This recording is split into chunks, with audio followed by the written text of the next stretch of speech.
पाहूयात कर्जमाफीची तिसरी यादी आज किंवा उद्या जाहीर होण्याची शक्यता आहे। तिसऱ्या यादीमध्ये तब्बल 6,30,000च्या जवळपास लाभार्थी आहेत। आज तुमच्या सर्वांच्या हक्कासाठी व त्याच्याच बरोबर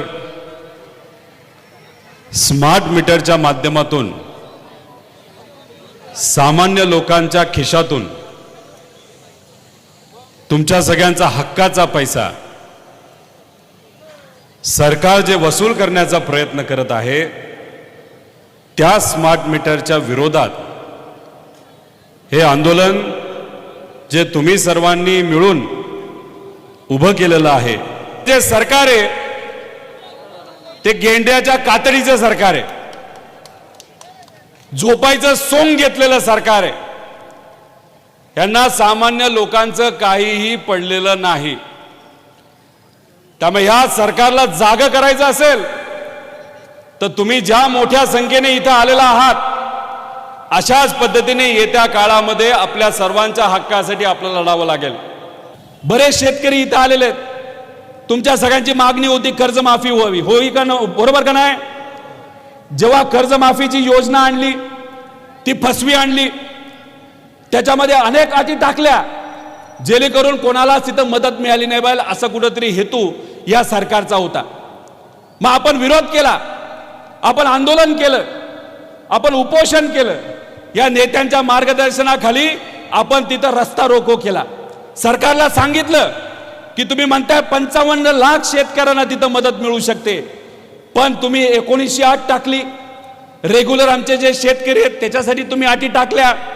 अशा भरमसाठ अटी जर तुम्ही आमच्या कर्जमाफीमध्ये टाकल्या असतील तर तिथं फक्त 10 ते 12 लाख शेतकऱ्यांना फायदा होईल आणि राहिलेले 38 लाख शेतकरी आमची अडचणीत येतील।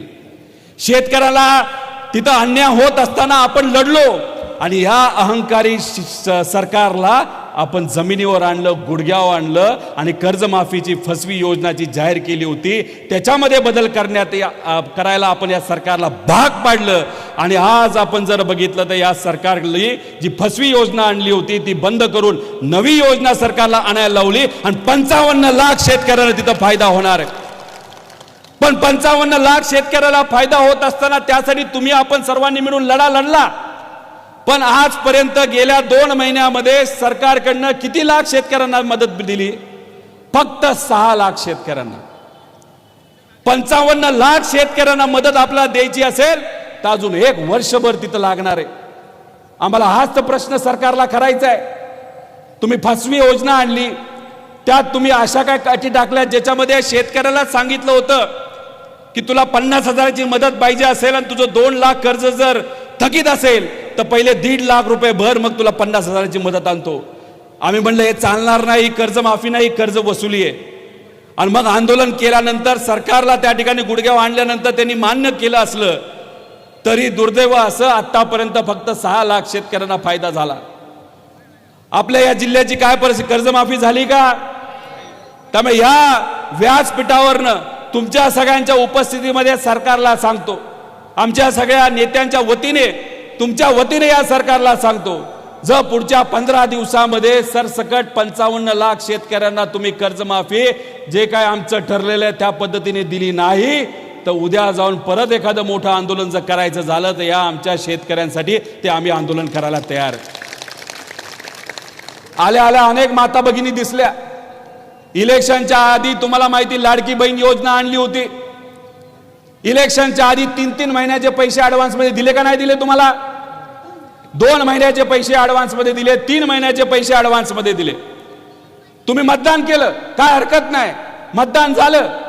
आम्ही म्हणत होतो आम्ही 3,000 रुपये देऊ, पण ठीक आहे 1,500 रुपये जे मिळत होते त्याच्यामध्ये काही महिला म्हणाले ठीक आहे भाजपला मतदान करून बघू उद्या काय होतंय।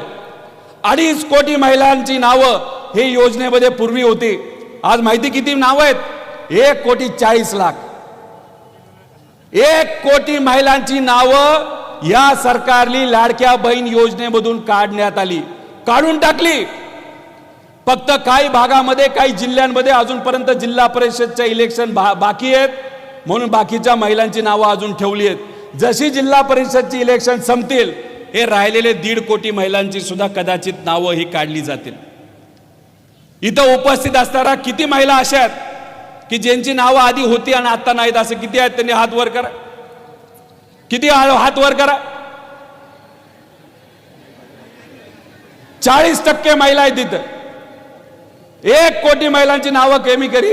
यांना ऍडव्हान्स मध्ये पैसे इलेक्शनच्या आधी दिले, इलेक्शन झालं की हे विसरून गेले. दानाला बोनस देऊ असं सांगितलं इलेक्शनच्या आधी, इलेक्शन झाले की विसरून गेले. सर्व समाजाच्या जाती धर्मांच्या मुला मुलींना सांगितलं सारथी घ्या, महाज्योती घ्या, बार्टी घ्या, आदिवासी समाजाच्या योजना घ्या की तुम्हाला अजून पैसे वाढवून देऊ. इलेक्शन झालं, वाऱ्यावर सोडून दिले या सगळ्या विद्यार्थ्यांना. हे असं सरकार आहे, हे फसवं सरकार आहे. ह्यांना काय नाही पडलं, फक्त काय पडलंय ते इलेक्शन पडलंय. आपल्याला जिंकायचं आणि सत्तेत जाऊन बसायचं. आणि जी कुठली सरकारची योजना असेल त्याच्यामध्ये मोठ्या प्रमाणात भ्रष्टाचार तिथं करायचा. आता गेले 21 दिवस या भागामध्ये पाऊस नाही. पालकमंत्री किती वेळा आले आपल्या जिल्ह्यामध्ये? आले का मंत्री? आता काय पिकं हिरवी दिसतात, काय हरकत नाही. पण समजा इथं पाऊसच पडला नाही, पुढच्या काही दिवसांमध्ये आहे ते पीक आपल्या हातात राहणार आहे का? जर आहे ते पीक राहणार नसेल तर मग थंडीतलं जे आमचं पीक असेल, येणारं जे पीक असेल रब्बीचं, ते पण आम्हाला मिळणार नाही. म्हणजे खरीफ नाही, रब्बी नाही, मग शेतकऱ्यांनी जगायचं कसं? जर शेतकरी जगला नाही तर मजुरांनी जगायचं कसं? मग आज आमच्या या लोकांना ज्या अडचणी आहेत त्या समजून घेण्यासाठी तुमच्या जिल्ह्यामध्ये जर पालकमंत्रीच येत नसेल तर त्या पालकमंत्र्यांना, कोण आहे पालकमंत्री? त्या पालकमंत्र्यांना तुम्ही विचारायचं, तुम्ही पालकमंत्री काय लोणचं घालण्यासाठी झालाय का? इथं आम्हाला लाईटची अडचण आहे, ती समजून घेण्यासाठी तुम्हाला येता येत नाही. आमच्याकडे पाऊस नाही झाला, प्यायला पाणी नाही, शेतीला पाणी नाही, ते समजून घेण्यासाठी तुम्ही येत नाही. इथं आम्हाला बोगस बियाणं मिळतंय, बाहेरून बियाणं येतंय जे उगवत नाही, ते समजून घेण्यासाठी इथं पालकमंत्री येत नाही. आमच्या लाईटच्या ज्या अडचणी आहेत, जे काय आमचं इथं स्मार्ट मीटरचा मुद्दा आहे, ते समजून घेण्यासाठी इथं पालकमंत्री येत नाही. त्यामुळे अशा पद्धतीने या सर्व नेत्यांना तुम्ही प्रश्न विचारले पाहिजे. सोशल मीडियावर आमची जेनजी लोक आहेत, मुलं आहेत, त्यांना मी विनंती करतो, प्रश्न तुम्हा आपल्या सगळ्यांना विचारावे लागतील. आमच्या माता भगिनींना सांगतो, हे प्रश्न आपण सुद्धा विचारले पाहिजे. शेतकऱ्याला, मजुराला, सर्वांनाच मी विनंती करतो. सरकार जर असंच वागत राहिलं तर गरिबाचं खूप मोठं नुकसान होणार आहे. श्रीमंताचं होणार नाही हो. श्रीमंताला कुठंतरी एखाद्या रस्त्याचं कॉन्ट्रॅक्ट मिळेल, श्रीमंताला तिथं लाईटचं कॉन्ट्रॅक्ट मिळेल, श्रीमंताला बिल्डिंगचं कॉन्ट्रॅक्ट मिळेल, श्रीमंताला लेबरचं कॉन्ट्रॅक्ट मिळेल. मग सगळं श्रीमंताचंच मिळणार असेल तर गरिबाच्या पोरांनी काय करायचं? युवांनी दाखवून दिलं. युवांचा एखादा प्रश्न असेल, जर युवा सर्व एकत्रित आले तर या अहंकारी सरकारला गुडघ्यावर आणण्याची ताकद युवामध्ये आहे. हे दिल्लीला युवांनी दाखवून दिलेलं आहे. नीटचा पेपर फुटला, त्यासाठी अख्ख्या देशामध्ये एक मोठं आंदोलन उभं झालं आणि मग सरकारला एका मंत्र्याला घरी पाठवावं लागलं. अहो, फक्त नीटचा पेपर फुटलाय असं नाही, स्पर्धा परीक्षेची काही मुलं इथं आली असतील. अहो, तिथं स्पर्धा परीक्षेचा अनेक स्पर्धा परीक्षा ज्या सरकारच्या माध्यमातून MPSCच्या घेतल्या जातात, त्यात पेपर फुटला. पोलिसाचा पेपर फुटला. त्याच्याबरोबर तलाठी भरतीमध्ये 3000 कोटीचा भ्रष्टाचार झाला. मी बोलत होतो त्यावेळेस मंत्र्याच्या विरोधात, अहो भ्रष्टाचार झालाय, पैसे देऊन लोक तलाठी झालीत. मला शेतकऱ्याला विचारायचे, जेव्हा केव्हा तुम्हाला अडचण असते, अतिवृष्टी झाली, पाऊस कमी पडला, जर एखादं तुम्हाला तिथं सर्वे करायचा आहे तर तुम्ही कोणाकडे जाता? तलाठ्याकडे जाता.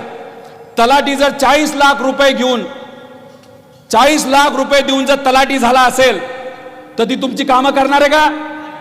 तो काय म्हणेल, थांब जरा 40 लाख देऊन मी तलाठी झालो, आधी मला पैसे वसूल करू दे, मग तुझी कामं बघतो.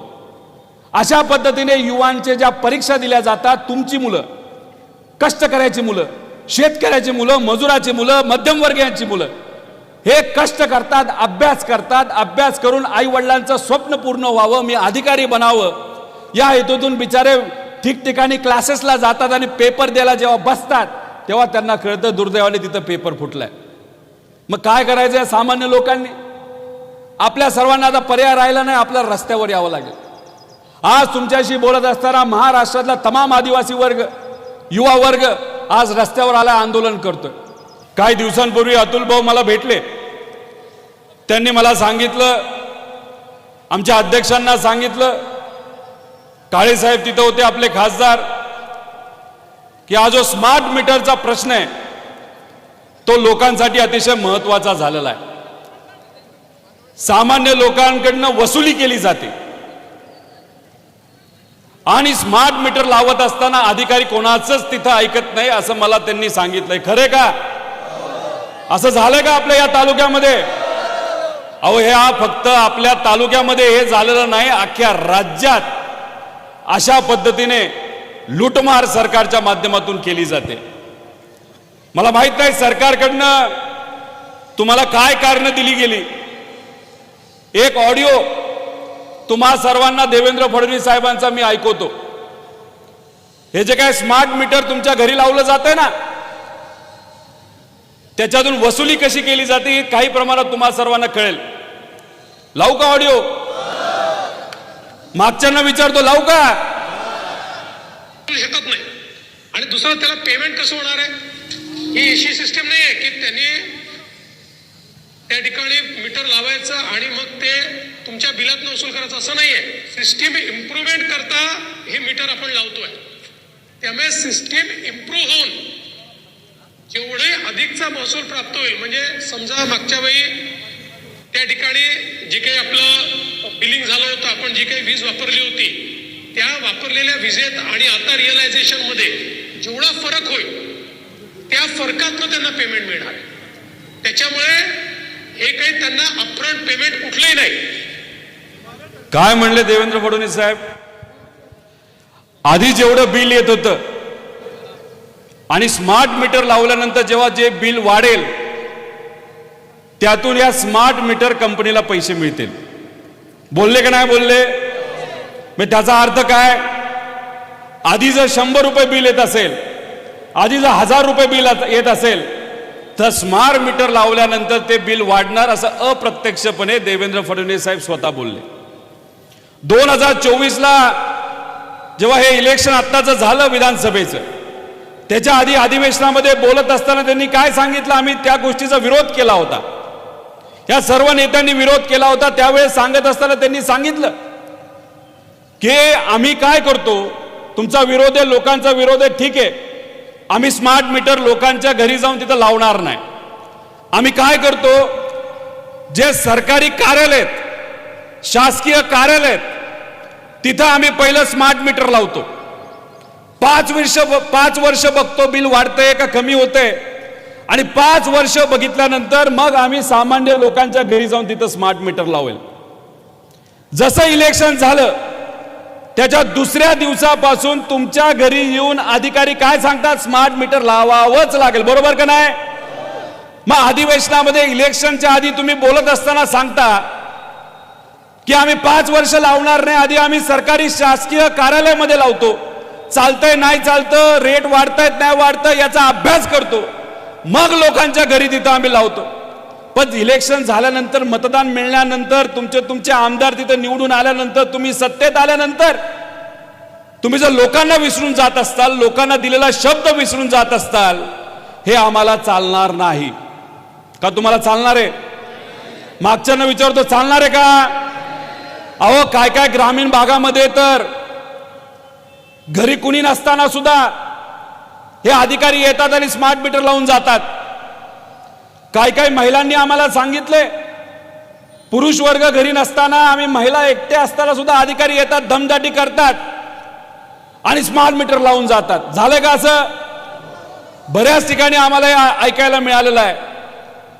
आणि अशा अनेक उदाहरणं मी तुम्हाला देऊ शकतो की स्मार्ट मीटर लावल्यानंतर त्यांचं बिल तिथं वाढलेलं आहे. प्रत्येक जिल्ह्यात, प्रत्येक तालुक्यामध्ये अशा घटना तिथं घडलेल्या आहेत. मग ही जी वसुली सरकार करत आहे ती आपल्याला चालणार आहे का? या अधिवेशनामध्ये सुद्धा आम्ही मुद्दा मांडला, अहो, हे अधिकारी येऊन जे काय आम्हाला दमदाटी करतात, आमच्या लोकांना दमदाटी करतात, हे चालणार नाही आणि आम्ही ते होऊन देणार नाही. तेव्हा देवेंद्र फडणवीस साहेबांनी उत्तर देत असताना सांगितलं, ठीक आहे, आम्ही कोणालाही दमदाटी करणार नाही, ज्याला लावायचंय त्यांनी लावा, ज्याला नाही लावायचंय त्यांनी नका लावू. पण तरी सुद्धा जसं अधिवेशन होतंय लगेच अधिकाऱ्यांना सांगून टार्गेट दिलं गेले.